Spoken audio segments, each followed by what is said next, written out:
Welcome back to another episode of the Cape Copcast, Chiefs Chat Edition. I'm Lisa Greenberg. I'm one of your hosts. And I'm Officer Mercedes Simonds. Together we make up the Public Affairs Office. Obviously, we have Chief again here today. Good morning, ladies. Welcome back. It's good you. to see you. Good to see you. So I can actually see you.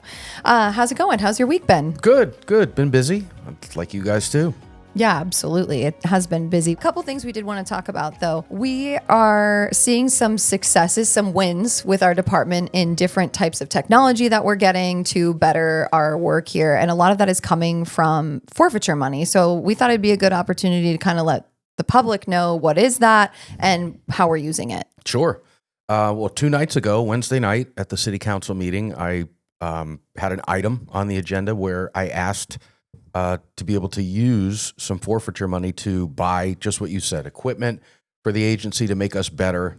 And it was approved, and we talked about it on an earlier podcast, but we are acquiring 4 high water vehicles to be able to respond during emergency response with up to 3 feet of water. So that replicates storm surge that we had on Burnstow Road in the Northwest Precinct or south of Cape Coral Parkway in the Southeast. We shut down emergency services when winds are sustained at a certain threshold. However, when winds die down or it's not a wind event, it's just a rising water event, people still have an expectation that we're going to be able to respond to them. And we partner with the fire department to do that, but their mission is different than our mission. They do more extraction and rescue, and they can provide us a ride to get in there, but there are certain circumstances that are police only. Mm-hmm. And we need to go in there because there's a life safety battery situation or a hostage situation. You never know what might come, and that's police all day. So we have to be able to respond. We can't wait for other agencies to help us. We need to be equipped and ready to go. So we identified a funding source, and that funding source is forfeiture money. And what forfeiture money is when we work a criminal case and there's money or assets attached in the commission of that crime, we are entitled to seize either the cash or the equipment or cars or merchandise, and we auction it and get the proceeds. And the proceeds go into an account called the Law Enforcement Trust Fund, LETF.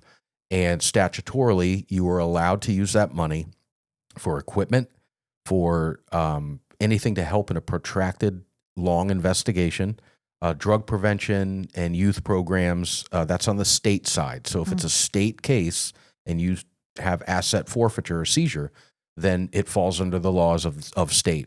Federal forfeiture on a federal case, there's a little bit more leeway, but we utilize the same parameters. So if we need equipment and it's not in the budget, or if we do budget it, that's a long process that could take upwards of a year. So if we need something now, an early case would be if we didn't already have it baked in, like one of the software platforms I'm going to talk about, it wouldn't be until at least next October before we would get it, and we need it now.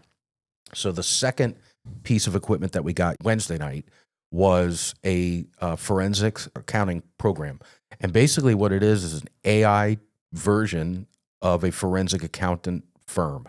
So our financial crimes unit, which is a growing unit and a growing segment of criminal activity these days, is very subpoena driven. So if you have information on transactions between banks or between people and banks or people and people, you do a subpoena and you get a lot of documents. One subpoena could net upwards of 300 documents. We have hundreds of financial crimes cases. Our detectives that work in that section of our detective bureau are working them nonstop. So in one particular case, one subpoena could generate hundreds of documents that you have to pour through. And you need some expertise in that. And we've actually explored contracting out a forensic accountant. Very expensive to do that. There are some software options available now, one of which we got the funding to purchase through federal forfeiture. And what this is going to do is allow us to take all of those documents, you scan them in, and through AI or artificial intelligence, it will act as a forensic accountant and break down everything that a human could do in a long period of time. So the AI will process the data and actually do a storyboard of all of that information, and it will link participants. It'll track money. It'll do exactly what a firm of forensic accountants will do in very rapid time. And what it does is it increases the efficiency and the speed of our unit that can work more cases. So if you picture a case that was recently in the news where a local contractor had many victims, and each one of those victims had bank information, and one subpoena could be hundreds of pages. Multiply that times several within one case, and then dozens of cases like that.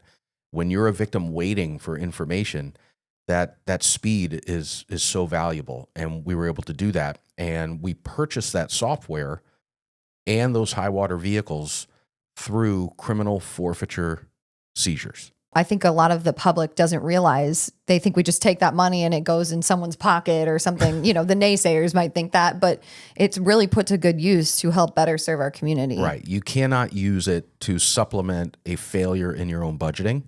You cannot use it for salaries. You can't use it for frivolous purchases. What you use it for is exactly what we use it for, which is to help with long-term investigations, for equipment to facilitate better investigations. And we also use it for youth programs to enhance our Explorer Post, our Police Athletic League. We purchase equipment for our School Resource Officer program to make sure that they're safe and the kids are safe. So it's really a big win, and it's not something that we actively seek out. Like, we don't generate cases to do asset forfeiture. We do cases to recover property for victims, to put the bad guy in jail. And if they happen to utilize vehicles or cash during the commission of those crimes, then the laws are set up that we're able to do that. We take advantage of it, and we absolutely, one for one, put it right back into the business to enhance our end product. And do we have a timeline when it comes to those high water vehicles? I hate to say it, hurricane season's almost here. I'm going to knock wood a million times, but it comes quick. June comes quick. So I was just curious. We should be in business before the first tropical raindrops.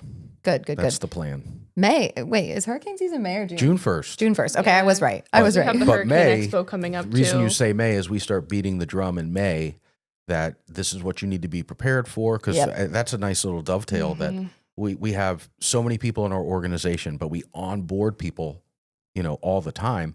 And at any given June 1st, any given kickoff of hurricane season, you could have upwards of 50 or 60 people in our organization who have never gone through a tropical system as a member of the police department. You might have gone through it and you might have lived here, but you haven't gone through it here, where there is no evacuation. There is no expectation that you can avoid it. You're part of the front line.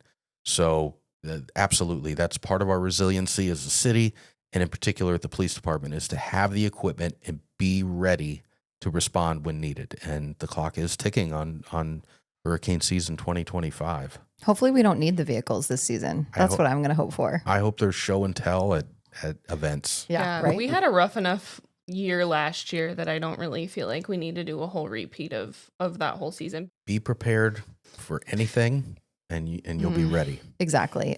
Well, we always like to end our episode on a positive note, and we did have a situation this past week where we had a tactical de-escalation that ended in a positive result. The seeds of training are starting to bear fruit, right? We've really worked hard to instill a culture of de-escalation and valuing human life. And unfortunately, there are a lot of mental illness calls. We're still the front lines for mental health crisis in America, and particularly here in Cape Coral. So a few of our officers responded to someone in crisis that was armed with a knife. There was another family member in the home. We arrived. They safely extracted the non-involved family member and then began to engage with the individual that was armed with a knife. Clearly exhibiting signs of a mental illness distress. And I'm proud to say that we were able to successfully de-escalate the situation. And it's something that really doesn't make the papers. It doesn't make the legacy media. I understand it. Really what sells would be if it was a tragic ending. But fortunately, our training came through and we were able to do that successfully. And we like to celebrate those. Those are wins. Yeah. Somebody's alive to seek treatment, get better, and live to fight another day. Yeah, Absolutely. we have so many tools on our tool belt, literally, but then the best tool that we have is communication. So having effective communicators on the job is so important. Because looking at the video footage from it, obviously we have body cam footage. The officers were very calm. They explained exactly what they needed to happen, what would happen if he didn't put down the knife. And it wasn't kind of getting stuck in like yelling the same commands over and over and over again that don't make sense. It was really getting down, staying calm, and effectively communicating what you need to have a successful outcome. And that's what we're going for. On that point, if you don't have training, you're going to do what you think should be done and say it more, say it louder, say it more stern. And that really doesn't work when you have somebody experiencing a mental health crisis. And where do you learn that? You learn that in training. We have CIT, or crisis intervention training, and a shameless plug for NAMI. CIT is run through NAMI, the National Alliance of Mental Illness, of which I am a board member. And this situation right here is exactly why I'm proud to be a part of NAMI, because we beat the drum to make sure that CIT is still trained and our officers have the training for these types of experiences. So you don't do what you think you should do. You fall back to what you know you should do. And the successes far outweigh the negative outcomes. And NAMI's biggest fundraiser, the NAMI Walk, is coming up in March 8th. And, I think it's important for people to realize too, if we don't de-escalate these situations, the endings can be absolutely tragic. It can be a situation where an officer is injured, or worse, it could be a situation where the person in crisis uses that weapon on themselves and takes their own life. So that's why it's so important to have that crisis intervention training, to be able to communicate with the person so that it doesn't end up in that type of situation. And it's important to talk about these cases and talk about these wins and talk about CIT. Because if you're a family member that's living with someone that has a mental illness, that has the propensity to get violent or have these types of episodes, I can't think of a more nightmare scenario that you have no other option but to call 911 and need help, and then worry that the people that you have called are going to come make it worse, or God forbid, it's going to end in you facilitated the death of your loved one in this crisis. So what happens if people believe that, they don't call? And then they live with it, or, worse, they can be hurt in their own home. What we want people to do by talking about it in these podcasts and in every opportunity is that we are trained, and our number one goal is a successful de-escalation and peaceful resolution, so that you as the family member living in that situation can feel comfortable and confident to call us, to know that help is coming, not an agitator or, God forbid, an executor. Absolutely. Anything else you want to add, Chief? No, I want everybody to have a great weekend. Have a great weekend. Definitely. Thank you so much again for joining us. Anything else? Tomorrow, Saturday from 10 to noon, or until supplies last, we actually have the Grill and Chill at Four Freedoms Park. If anybody would like to join us, we'll have a bunch of police officers out there. We'll bring, footballs and stuff like that to play with. So it's a free event. If you want to bring you and your kids over, we'd love to hang out with you. Absolutely. We'll see you tomorrow or next week.